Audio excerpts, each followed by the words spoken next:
Hello, I'm Congressman or former Congressman Dennis Ross from Florida, and I'm honored to be able to have this opportunity to speak to you because this is such a formative time in your careers.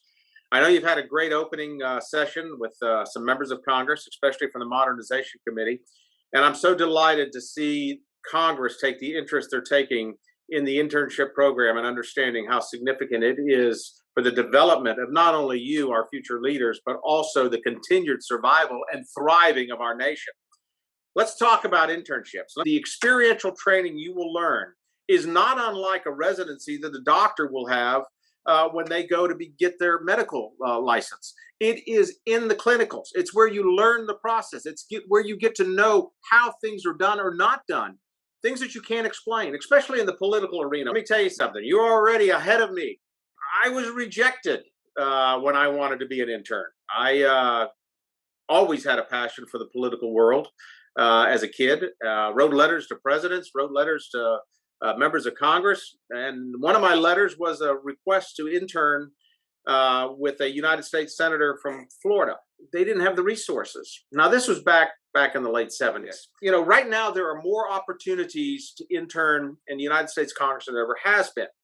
When I served 3 years ago, we didn't have paid internships. Now we do.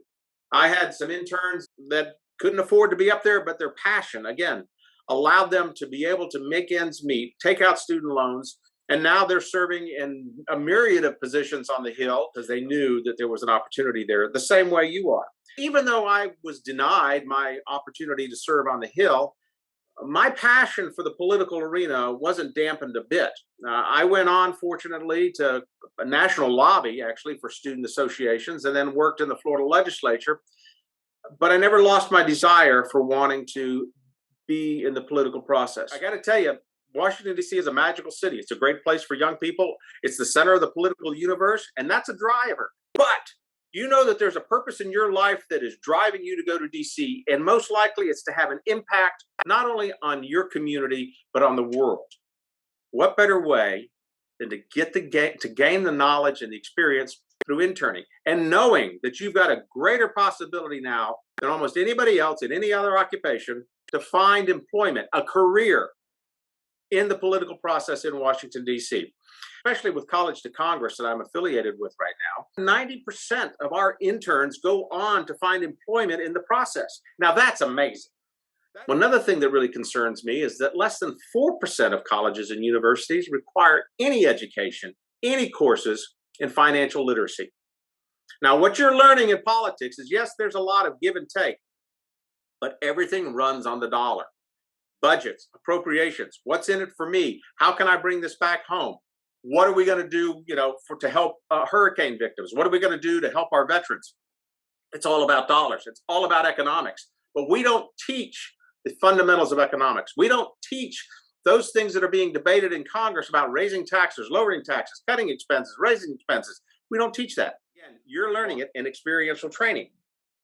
And one of the reasons that I'm very active, not only with College to Congress, but also in the academic environment at Southeastern University, is the divisiveness that we face in this nation. In my time, I've never seen it the way it is. And we all know we've been in more divisive times than this. We've been in more protracted times than this. But we've always been able to come through. Now, how have we been able to come through? Leadership.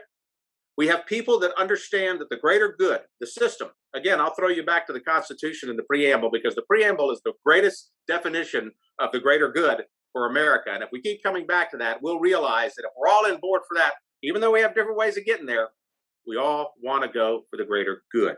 We need people to bring us together. Interpalooza is a wonderful way to bring people together. It's building that network, a network that will last well beyond your time in Congress. Build your relationship with those people across the aisle. In other words, you may say, I absolutely deplore their political thought. I can't believe they would even think this way. But you know what? They love Yellowstone National Park. I love the national parks. The fact that we both have common ground gives us a basis to build a relationship. It is about relationships. If you build that relationship, if you build that friendship, and as you grow into your career and your paths cross many times, you will find how helpful, how beneficial that relationship becomes. Because I will tell you from my own personal experience in serving both in the Florida House and in the United States Congress, that whomever may be your adversary today may very well need to be your ally tomorrow. I don't agree with you on this bill. My boss doesn't agree with you on this bill, but we need you on this bill. So how can we build this? Do not burn that bridge. Do not burn that bridge. Build a relationship. Some of my best friends are of opposite political thought. And yes, we joked about how we canceled out each other's votes, but we got to know each other. You might find out that you're going to be, working together either in Congress as a member of Congress or as a staff director or whatever it may be, but you're building that network. And I got to thank Internapalooza for that. Your internship is invaluable. It will look great on a resume, but it will build confidence in your soul. It will build confidence in your heart. It will ignite the pilot light of the passion that puts you there in the first place.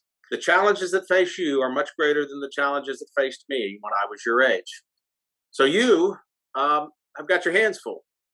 But the beauty of that is you have the opportunity to be the next greatest generation this country has ever seen. So with that, I'll leave you this one thing. You don't know where you're going to end up. But one thing you know for sure, you started out as an intern, and that's a wonderful way to be.